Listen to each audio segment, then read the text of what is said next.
Ladies and gentlemen, I am happy to be in your midst today. The Indian Administrative Service is intended to take up all kinds of work in the districts as well as in the state governments. Therefore, the training that you must be receiving here must necessarily be of a general character. For any specialized work, you will have to take further training when you go to the districts. In the former days, young officers used to be attached to experienced officers in the districts.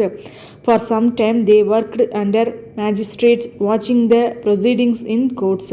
For some time, they worked in offices watching how files are dealt with. Then, for a pretty long time, they used to go about in villages and to get training in camps.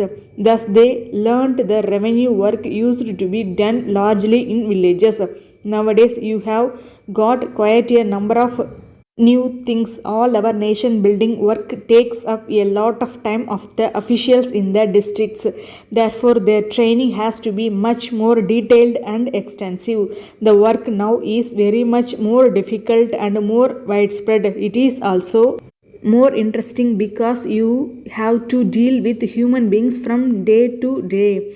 Every action of yours will somehow or other come in contact with other people. You have therefore to carry with you not only knowledge but also a will to serve the people. It is easy to sit in office and dispose of papers. Passing orders for others to carry out is also easy, but it is more difficult to implement a decision taken by yourself or by somebody else. It is much more difficult to give practical effect to any decision. Take, for example, an ordinary thing. Suppose you have to establish a panchayat in a village. It is not a very difficult thing, but it requires a great deal of experience. You must find out the right man to be put in charge. You have also to see that he does his work honestly and efficiently. The true criteria of honesty and efficiency have to be applied not only to others who serve under you but to every action of your own. That I think is the great need of the country today. I think you must be reading newspapers every day. It is not necessary for me to point out that there is a lot of criticism of our present officials.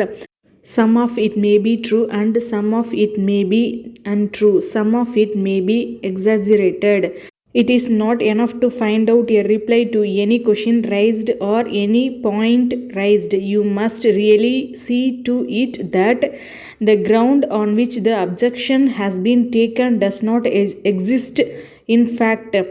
That is to say, you must try to remove the particular grievance which is the object of the complaint.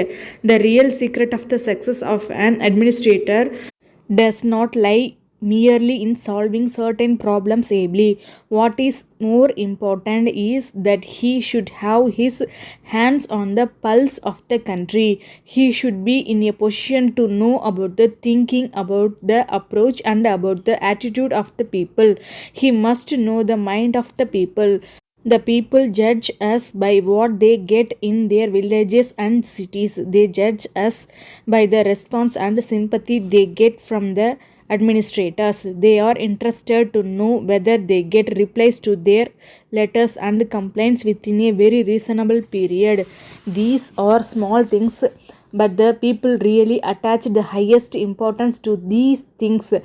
If the villagers are given sympathetic treatment and helpful attitude, they would certainly do their best to increase agricultural production, which has the highest importance at the present moment. Whether our officers in the district will do their job well in the point. I am not complaining when I say that there is lack of human touch in our administration. People think that it is easier to talk to the minister but not to the officers in the district or the collector. This position has to be changed. You are all aware that we are in the midst of executing our 5-year plans. It is important that these plans and projects should be implemented properly and with skill and efficiency. At the present moment, we have got these 5-year plan projects, big or small, according to the locality where you are posted. There may be educational projects, industrial projects, and so on. Whatever comes your way, you have to see that you do the best that you can in that line. I would like to mix amongst yourselves freely and discuss problems and try to find solutions for them. Even now, your service is regarded as a prize service in the country. It is supposed to be the best service in the country. It has got prospects and also an assured life for you. That being so, you have to give the best that is in you to the country. Please do it as well as you can. The minimum can be easily done, but that is not good enough. You must do your best under the circumstances.